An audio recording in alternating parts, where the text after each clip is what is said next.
እግዚአብሔር ሰዎችን በስንፍናቸው ምክንያት ካላስቀረባቸው በስተቀር በፍጹም ትጋት ውስጥ እየኖሩ እያለ የሚያስደስታቸውና ደስ የሚያሰኘው ኖሮ የከለክላቸው በፍጹም አይችልም እግዚአብሔር። ምክንያቱም እግዚአብሔር ለሰው በመጀመሪያ ይኖርበት ዘንድ የመረጠለትን ነገር ተመልከቱት።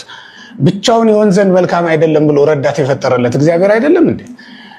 አዳም የኤደን ገነትን በምስራቅ በኩል እንዲተክልለትና አራቱን አፍላጋት ከዚያ እንዲያመነጭለት ጠይቆ ነበር እንዴ? አልጠየቀም አይደል? ሳንጠይቅ ይሄን ሁሉ ስጦታ ሰጥቶናል። አዳምን ሳይፈጥረው ገና ምን ብሎ ነበር እግዚአብሔር? በሰማይም በምድር ላይ የሚንቀሳቀሰውን ፍጥረት በጠቅላላ ይገዙ ዘንድ ነው። ከመይኮንን ጎሙ ለአሳ ተባር ወለኩሉ ዘይታወስ ዲበምድር ነው የሚለው። በባህር የሚንቀሳቀሰውንና በምድርም ላይ የሚርመሰመሰውን በጠቅላላ እንዲገዙ ይላል። ተመልከት፣ በልብ የሚሳብ አለ፣ በእግር የሚሽከረከር አለ፣ በክንፍ የሚበር አለ፣ በደመ ነፍስ ጸንቶ ሕያው ሆኖ የሚኖር አለ፣ በባህርም በየብስም የሚኖር ፍጥረት። ይህን ሁሉ አለቅነት ይህን ሁሉ ስልጣን ሲሰጥ እግዚአብሔር ለሰው ልጅ ተጠይቆ ነው የሰጠው። ለሰው ልጅ የሚስማማውን ነገር በመምረጥ እንደ እግዚአብሔር ያለ አባት አለ እንዴ? ምክንያቱም እግዚአብሔር ፈጣሪያችን ብቻ አይደለም አባታችንም ጭምር ነው። ልብ ብላችሁ በደንብ ይሁት። ለእግዚአብሔር ፍጥረቶቹ ብቻ አይደለንም እኛ ቤተሰቦቹም ጭምር ነን። ተመልከቱት። ሰው ለልጆቹ የማይሆን ነገር ሊመርጥ ይችላልን? ይሄ በእውነቱ ሊታሰብ የሚችል ነገር አይደለም። ከእግዚአብሔር ባረጋ የሚስማማ ነገር አይደለም። ህፃናትን ዳቦ ስጡን ቢሏችሁ የምትወዷቸውን የወለዳችኋቸውን ህፃናት ዳቦ ስጡን ቢሏችሁ ልቡን እየመረጣችሁ እንደምትሰጧቸው ነው። ክርስቶስ እኮ ያስተማረን እሱ ነው። ከናንተ መካከል አይደለም ይለው በማቴዎስ ወንጌል ምዕራፍ 7 ላይ ስንመለከት ከናንተ መካከል ልጁ ዳቦ ስጠኝ ብሎ ቢለምነው ሌላ ነገር የሚሰጠው ድንጋይ የሚሰጠው አለ ወይ? እንደው ጥርሱን ይስበራው ብሎ ድንጋይ ሊሰጠው የሚችል ይጉረሰው ብሎ ጠጠር ሊሰጠው የሚችል ሰው አለ? የለም ይላል። እንቁላልስ ቢለምነው ጊንጥ ሊሰጠው የሚችለው ሰው አለ ወይ ይላል? የለም። እግዚአብሔርም ልክ እንደዚያ ነው። የሰው ልጅ ወይም ህፃናት በተለይ ገና ክፉና ደጉን ለይቶ ማወቅ ደረጃ ላይ ያልደረሰ ማንኛውም ሰው በዳቦ ፋንታ ሌላ ነገር ሊለምን ይችል ይሆናል አይደል እንዴ? ወይም የዳቦውን ልቡን እያወጣችሁ ስትሰጧቸው ቅርፊቱን እንድትሰጧቸው ሊጠይቁ ይችሉ ይሆናል። ግን ጉሮሯቸውን እንደሚዋጥጣቸው ጥርሳቸውን እንደሚገላምጣቸውና እንደሚያስቸግራቸው ስለምታውቁ ልትሰጧቸው አትችሉም። እግዚአብሔርም ልክ እንደዚህ አይነት ነገሮችን ያደርጋል በሰው ህይወት ውስጥ ማለት ነው። ተመልከቱት። እና አንዳንዴ እኛ የመረጥነው ነገር ለኛ ላይ ጠቅም ይችላል። እግዚአብሔር የመረጠልን ነገር ግን ለኛ በጣም ጠቃሚ ነው። አረጋዊ መንፈሳዊ ምን ይላል መሰላችሁ? እኔ ከመረጥኩት ጣፋጭ ነገር ይልቅ አንተ የመረጥክልኝ መራራ ነገር ለኔ ይሻለኛል ይላል። ተመልከቱት። እግዚአብሔር የሚመርጣቸው መራራ ነገሮች ለሰው በጣም ጠቃሚ ሆነው ይገኛሉ። እኛ የመረጥናቸው ጣፋጭ ነገሮች ግን ለኛ ጠቃሚ ሳይሆኑ የሚገኙበት አጋጣሚ በጣም ብዙ። ምክንያቱም እግዚአብሔር አይሳሳትም፣ ሰው ግን ይሳሳታል። እግዚአብሔር የሚመጣውን አውቆ ይመርጣል። ሰው ግን የሚመጣውን ሳያውቅ አሁን ላይ ያለውን ነገር ብቻ በማየት ይመኛል፣ ይመርጣል። ስለዚህም ሁሉን የሚያውቀው እግዚአብሔር የመረጠልን ኑሮ ብንኖር አይሻልምን? በዚያውስ ላይ አሁን እየኖርከው ያለው ኑሮ አሁን እየሄድክበት ያለው የህይወት መስመር ላንተ ጠቃሚ ቢሆንስ ምንን ታውቃለህ? ምንም የምናውቀው ነገር የለም። አሁን ላይ እጃችን ላይ የደረሰው እጃችን ላይ ያለው የምንኖረው ኑሮ እርግጥ ነው መራራ ሆኖ አስቸግሮ ሊሆን ይችላል። በትዳራችን ደስተኞች ላንሆን እንችላለን። በሀብታችን ደስተኞች ላንሆን እንችላለን። ትናንት ስንመኘው የነበረውን ሹመት ዛሬ ስንደርስበት ደስታ ላይሰጠን ይችላል። ትናንት ስንመኘው የነበረውን ሀብት ዛሬ ስንደርስበት ምንም እርካታ የሌለው ሆኖ አስቸግሮ ሊሆን ይችላል። በጠቅላላው ትናንት የለመናቸው ነገሮች ዛሬ እጃችን ላይ ይገባሉ። ግን ደግሞ ደስታ የሚባል ነገር እናጣበታቸዋለን ፈልግም። ምንድን ነው ምክንያቱ እሱ ካላችሁ፣ አንዳንዴ ይውላችሁ ከፍሬው ይልቅ ማስቀድሙ ቅርንጫፉ በቅጠል እንደሚሞላ ማሰብ አለብን። ቅጠሉ ይቀድማል። እኛ የምንፈልገው ፍሬውን ነው፣ የሚቀድም ደግሞ ቅጠሉ ነው። ቅጠሉ መቅደም ግድ አለበት። የተፈጥሮ ህግ ነው። እንደዚህ አይነት ነገር አለው እና የሚቀድም የትኛው ግንዱ ነው የሚቀድመው። የማይበላው ነገር ሊቀድም ይችላል። የሚበላው ነገር ደግሞ ዘግይቶ መጨረሻ ላይ ሊመጣ ይችላል ማለት ነው። በምንፈልገው በተመኘነው ሰዓት ቀድሞ ላይደርስልን ይችላል። ይህን በደንብ የተፈጥሮ ህግ ነው። ይሄ አንደኛው የመጀመሪያው። ከዚያ ሲቀጥል ግን እግዚአብሔር የፍሬ ዘመን አለው ራሱን ችሎ። የቅጠል ዘመን አለ፣ የፍሬ ዘመን አለ። በቅጠል ዘመን ፍሬ መመኘት ፍሬ መጠበቅ የለብንም። በክረምት ወቅት ዝናብን እንጠብቃለን፣ በበጋ ወቅት ደግሞ ፀሐይን እንጠብቃለን። እግዚአብሔር በበጋ ዝናብን በክረምት ደግሞ ፀሐይን ቢያመጣብን እንቸገር አይደለም እንዴ? ተፈጥሮ ራሷ ታስቸግረን አይደል እንዴ? እግዚአብሔር ግን ሁሉንም በጊዜውና በሰዓቱ በሚያስፈልገው ጊዜ ነው ያደረጋቸው ማለት ነው። ስለዚህ እግዚአብሔር የማይሳሳት አምላክ እንደመሆኑ መጠን የሰጠንን ኑሮ አክብረን አመስግነን መቀበልን መልመድ ይኖርብናል። እኛ የምናስበው የምንጠብቀው እንደ ራእያችን እንደ ህልማችን ቢሆን ኖሮ ልክ እንደ ዮሴፍ ማለት ነው። ዮሴፍ ራእይ ያየው እኮ ወንድሞቹ ሲሰግዱለት ነው እንጂ ወንድሞቹ ሲሸጡት ራእይ አላየም። በህልሙ የተመለከተው የሚሸጡትን ወንድሞቹን አይደለም የሚሰግዱለትን ወንድሞቹን ነው። ተመልከቱት። ግን ምንድነው የገጠመው? በቀበሮ ጉድጓድ ሲጥሉት ነው መጀመሪያ የገጠመው ነገር እሱ ነው። ተመልከቱት። ያኔ በቀበሮ ጉድጓድ የጣሉት ጊዜ አማሮ አልቅሶ እግዚአብሔርን እንደተራገመ እግዚአብሔር ላይ እንዳዘነ የሚነግረን መጽሐፍ የለም። ያን ጊዜም ምንም አልተናገረም። ሲሸጡትም ዝም ነው ያለው። የታለ ህልሙ? የታለ ራእዩ? የታለ ምኞቱ? እሱን ስንመለከት በጣም የሚገርም ታሪክ ውስጥ ያስገባናል ማለት ነው። ስለዚህ ዮሴፍ አላሰበውም። ያሰበው ሌላ ነው፣ የገጠመው ነገር ደግሞ ሌላ ነው። በህልሙ ያየው ነገር ሌላ ነው፣ የገጠመው ነገር ደግሞ አሁን ላይ እጁ ላይ ያለው ኑሮ ደግሞ ሌላ ነው። ተሽጦ ለባርነት ሄደ። በጣም የሚገርመው እኮ ለባርነት የተሸጠው ዮሴፍ ገዥ ሆኖ መምጣቱ ነው አይደል? በኋላ እኮ የሚያስደንቅ ህይወት ውስጥ ሊያስገባ ምናልባትም ዛሬ ያልመረጥከውን ኑሮ እንድትኖር ያደረገ እግዚአብሔር የመረጥከው ኑሮ አጣፍጦ ሊያመጣልህ ፈልጎ ሊሆን ይችላል። ባልጠበቅነው ጊዜ እና በሚያስፈልገን ጊዜ ለእኛ ብቻ አይደለም ለሌሎችም ጠቃሚ በምንሆንበት ጊዜ ሊሰጠን ፈልጎ ሊሆን ይችላል። ምናልባት ዛሬ የምንመኘው እኛ ሀብታም መሆን ነው። ዛሬ እግዚአብሔር ሀብት ቢሰጠን ዛሬ ላይ እንጠቀምበት፣ ነገ ቢሰጠን ግን ያንን ሀብት ልንጠቀምበት የምንችል እድል እውቀት ሊኖርን ይችላል።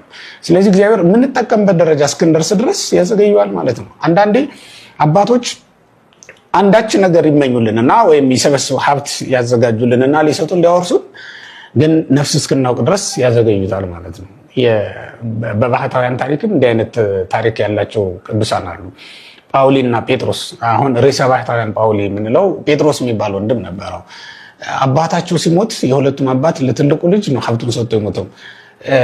ልጄ ወደ ማወቅ ሲደርስ ይህን ሀብት መጠቀም ማስተዳደር የሚችልበት ደረጃ ሲደርስ ስጠው ብሎት ነው የሞተው። እሱ ከሞተ በኋላ ግን ትልቁ ወንድሙ ገና እድሜ ያልደረሰም እያለ ሀብቱን የቀማው ነበር ይላል። ሊያስቀርበት ፈልጎ እንዲህ አይነት ችግሮችን እንዲህ አይነት ነገሮችን ይነግረው ነበር። በመጨረሻ ርዕሰ ባህታውያን ጳውሊ ከወንድሙ ጋር ተካሶ በዳኛ አስፈርዶ ገንዘቡን ለመቀበል በሚሄድበት ጊዜ አንድ ባለጸጋ ሞቶ ወደ መቃብር ሲወርድ አገኘ። ተመልከት፣ እግዚአብሔር ያችን ቀን ነበር የሚጠብቅ ማለት ነው። ያ የሞተው ባለጸጋ ለጳውሊ ህይወት ዘርቶበታል። ተመልከት፣ ያኛ ወደ መቃብር እየወረደ ነው። ይሄ ደግሞ ለዘላለም ህይወት የሚያበቃውን ምክር ከዚያ ከሞተው ሰው እያገኘ ነው። ማን ነው የሞተው? እገሌ የሚባለው በአገሪቱ የታወቀው ባለሀብት ነው የሞተው። እኔ ወንድሜን ከስሼ ሀብት ላገኝ እሄዳለሁ። ይሄ ሰው ግን ጥሎት ወደ መቃብር እየወረደ ነው። ለካ ጥለነው ወደ መቃብር የምንወርደውን ሀብት ነው ከወንድሜ ጋር ምጣላ አለና ወንድሙን ይቅርታ ወንድሜ ክሱን ትቼዋለሁ፣ ሀብቱም አንተን መስሎ ይኖር ብሎ ወደ በረሃ ገባ። ከዚያ በኋላ ጳውሊ እንግዲህ ርዕሰ ባህታውያን ጳውሎስ ወይም ደግሞ ጳውሊ ብለን የምንጠራው ርዕሰ ባህታውያን በእንጦንስ ዘመን የነበሩ ከቅዱስ እንጦንስ ጋር ተገናኝተዋል ሁለቱ ቅዱሳን እና ከሰማይ መና እየወረደለት እስከመመገብ ድረስ የደረሰ ትልቅ ጻድቅ ነው ጳውሊ ማለት ነው። እና በ90 ዓመቱ እግዚአብሔርን እያገለገለ እንደሰገደ ነው እንደተንበረከከ ነው ሞቶ የተገኘው መጨረሻ ላይ ማለት ነው። እና መላእክት የሚጎበኙት ማዕረጉ ክብሩ ከኪሩቤል ጋር እንዳንዱ እስኪሆን ድረስ ትልቅ ጸጋ አግኝቶ ነው በምድር ላይ የሄደው። እንደውም እግዚአብሔር ምን ይላል? ቅዱስ እንጦንስ መጨረሻ ላይ ጳውሊን ቀብሮ ወደ እሱ የሚኖርበት ቦታ ላይ ለመኖር ሄዶ ነበር ይላል፣ ጠይቆ ነበር። እና እግዚአብሔር ምን አለው? እሱም ባየውበት ቦታ ሌላ ሰው ማየት አልፈልግም አለው እግዚአብሔር ይላል። በስንክሳራችን ላይ ታሪክ ተጽፏልና እስከዚህ ድረስ ተመልከቱ። በምድር ላይ ዘይከውን ኩሉ ዓለም ሰይጣት ይሰርተርሱ ነው የሚለው። ዓለም በሙሉ ቢሰበሰብ የዓለም ገንዘብ በሙሉ ቢሰበሰብ የአንዲቱን የራስ ጠጉሩን ዘለላ የምታክል ክብር የለውም ይላል። የዓለም ሀብት በጠቅላላ አንዲቱን የራስ ጠጉሩን ዘለላ መግዛት አይችልም ማለት ነው። ተመልከት እንግዲህ አሁን ከወንድሙ ጋር ተጣልቶ ተካሶ የሚያገኛት ሀብት አንድ እርሻ ማትገዛ ልትሆን ትችላለች። አሁን ግን አንዲቱ የራስ ጠጉሩ ዘለላ በዓለም ሀብት በጠቅላላ ብትመዘን አትገናኝም ማለት ነው። በጣም ውድ የሆነ ጸጋ ነው ያገኘው። ምናልባትም እግዚአብሔር ለዚህ ይሆናል የሚያዘገየው። አንዳንዴ ያልመረጥነው ኑሮ የሚያኖረን ወደ መረጥነው ህይወት ስንገባ እንዳንወድቅ ስለሚፈልግ እየጠበቀ ያንን የመረጥነው ኑሮ ሲሰጠን እንዳንሰናከል ስለሚፈልግ ያዘገየዋል ማለት ነው። ተመልከቱት፣ ሐዋርያትን የጠራቸው እኮ ሰው አጥማጆች ትሆናላችሁ ብሎ ነው። ግን ወዲያውኑ እንደጠራቸው ሰው አጥማጆች እንዲሆኑ ሐዋርያት አድርጎ ሾሞ ሰዷቸዋል እንዴ? አላደረጋቸውም። እስከ 3 ዓመት ከ3 ወር ድረስ እያስተማራቸው ከሱ ጋር እሱን እያዩ እንዲቀጥሉ ነው ያደረጋቸው። በልዩ ልዩ ተአምራት በልዩ ልዩ ትምህርት ካነጻቸው ከሰራቸው በኋላ ነው ከ3 ዓመት ከ3 ወር በኋላ ምን አደረጋቸው? እጁን ጫናቸውና ባረካቸው። ከዛስ ራሳቸውን እንደሚችሉ ዓለምን እንደሚያድኑ ሲያውቅ ምን አደረገ? በባህሪያዊት ዕውቀቱ ዓለምን እንደሚያድኑት ካወቀ በኋላ ትቷቸው ወደ ሰማይ ያደረገ ማለት ነው። ከዚያ በኋላ ቤተክርስቲያንን ሰጣቸው፣ አደራ ሰጣቸው። መንጋዎችን ጠብቅ ብሎ አይደለ ጴጥሮስ የሰጠው? ተመልከቱ፣ ከስቅለቱ በፊት ጴጥሮስ እንኳን መንጋውን ሊጠብቅ ራሱን ማዳን የማይችል ሰው ነበር። በጣም ፈሪ ማለት ነው። አንዲት ሴት ድል የነሳችው ሰው ነው የነበረው ቅዱስ ጴጥሮስ። በኋላ ግን ከስቅለቱ በኋላ ያ 40 ቀን ራሱ ትልቅ እድሜ እንደሆነ ታውቃላችሁ። 40 ቀን ምን ያህል ትልቅ እድሜ እንደሆነ የምናውቀው እኮ በቅዱስ ጴጥሮስ ነው። በ40 ቀን ውስጥ ቅዱስ ጴጥሮስ ተሰርቶ አለቀ ማለት ነው። ጸና። ከዚያ በኋላ ትልቅ አደራ ቢሰጡት የሚረከበው ነው። አሁን ዛሬ እግዚአብሔር ያን የተመኘውን ኑሮ ቢሰጥህ ትችለዋለህ፣ ትሸከመዋለህ። ማንችልበት ዘመን አለ ክርስቲያኖች። ያደግን ይመስላል እንጂ ያላደግን ማለት ነው። በመንፈስ ያልጠነከርን የሆንበት ዘመን ስላለ እስክንጠረክር ድረስ እግዚአብሔር ይጠብቃል። ያችን ቀን የማያውቅ እንዳይመስልን እግዚአብሔር በጣም የውስጣችንን ድክመት እኛ የደረስን ይመስለናል፣ ግን እንዳልደረስን እግዚአብሔር ያውቃል። ለዚህም እኮ ነው ቅዱስ ጴጥሮስ ከስቅለቱ በፊት እነዚህ ሁሉ ቢክዱ እኔ ግን ካንተ ጋር ለመሞትም ቢሆን ለመታሰርም ቢሆን ለምንም ቢሆን እመኒ ለሞት ወእመኒ ለተሞቅ ሆነ። በቃ ለመታሰርም ቢሆን ካንተ ጋር እመጣለሁ ብሎ ቅዱስ ጴጥሮስ ተናገረ። ጌታ ግን ምን አለው? እኔ ግን 3 ጊዜ ስትክደኝ አያለሁ ብሎ ነው የተናገረው። ተመልከቱት። ስለዚህ የማንችልበት ዘመን ስላለ ያን እስክንችል ድረስ ያዘገየናል እግዚአብሔር እና የመረጥነውን ኑሮ በሚገባ በስኬት እንኖረው ዘንድ አሁን ዮሴፍ በቅድም እንዳነሳ ነው ከወንድሞቹ ጋር አዛ ኖሮ ቢሆን ኖሮ እኮ የ12 ሰዎች አለቃ ነው ሊሆን የሚችለው አይደል? ተሽጦ በመሄዱ ግን ተመልከቱት የሀገር አለቃ ነው። ከእስመ አንተ ንጉሥ እንድህረ ፈርዖን ነው የሚለው። ከፈርዖን ቀጥሎ ሁለተኛ ሰው ነው በግብፅ፣ ያውም በባዕድ ምድር ላይ ተመልከቱት። ከዚያስ አባቱንም ወንድሞቹንም ከረሃብ የሚያስጥል የሚያድን ለሁሉም መጠጊያ የሆነ እንደውም ምን ይሉታል አባቶቻችን ከመይስፈር ሲሳይ ለሕዝብ ቅዱስ አባ ጊዮርጊስ ዘጋስጫ ዘምስለ ዮሴፍ ተሰይጠ ከመይስፈር ሲሳይ ለሕዝብ ይላል። ከዮሴፍ ጋር የተሸጠው ማን ነው? ራሱ እግዚአብሔር ነው ይላል። እግዚአብሔር አብሮ ተሽጧል። ለምን?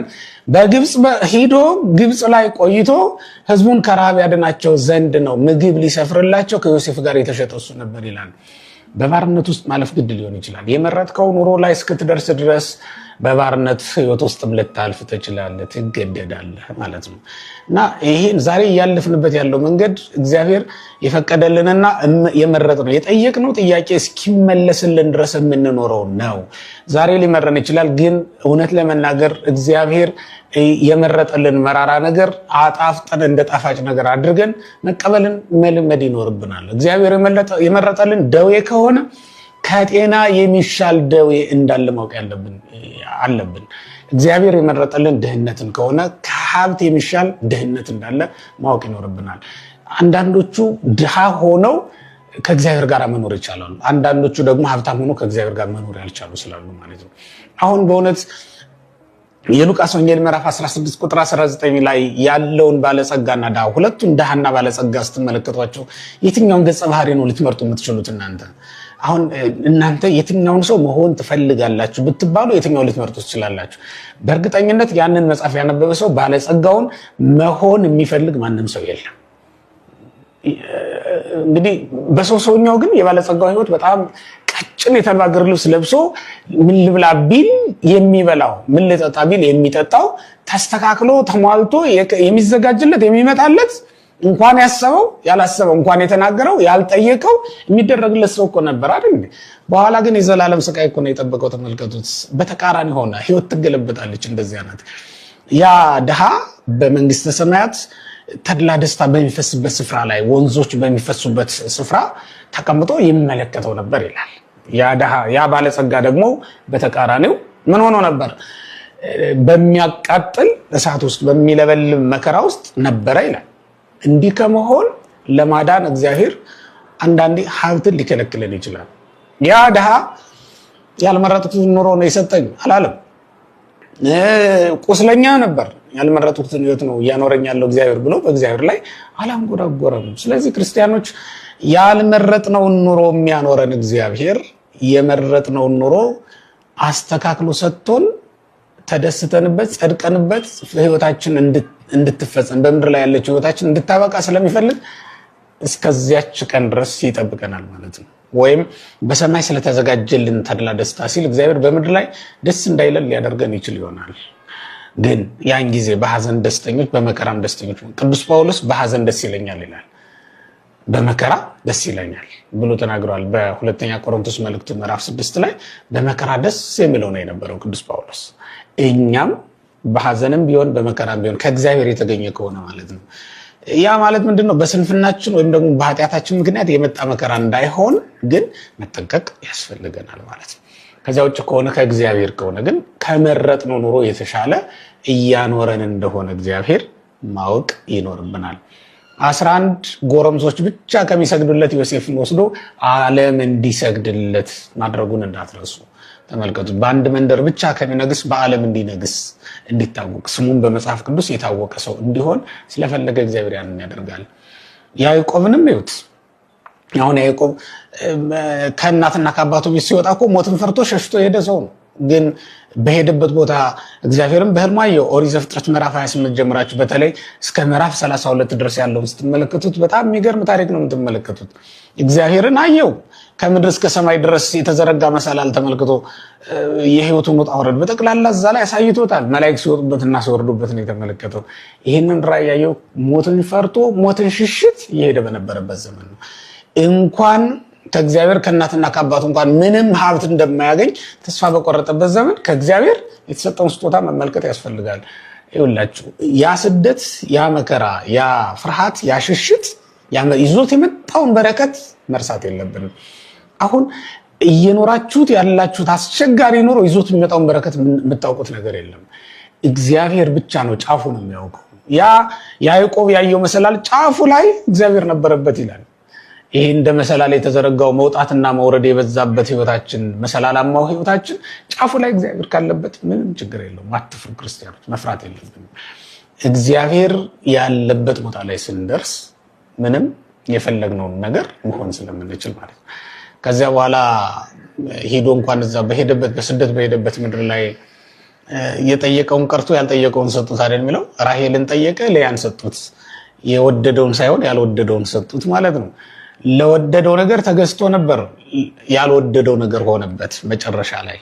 በኋላ ደግሞ የወደደውን ነገር ለማግኘት እንዲሁ ዘግይቶም ቢሆን ደግሞ ሌላ ነገር ሌላ መገዛት ግድ ብሎታል። ደሞዙን ለዋወጡበት። ያ ሁሉ ፈተና ሲደርስበት እግዚአብሔር ደግሞ ዕለት ዕለት እሱን ይባርክ ነበር ይላል። እግዚአብሔር ዕለት ዕለት እናንተን ይባርካል። ጠላት ደግሞ በእናንተ ላይ በየቀኑ ሴራ ይሰራል፣ በየቀኑ ውጊያውን ይለዋውጣል። የያዕቆብን ንግግር ስንሰማ ከሚስቶቹ ጋር ሲነጋገር ምንድን ነው ያለው?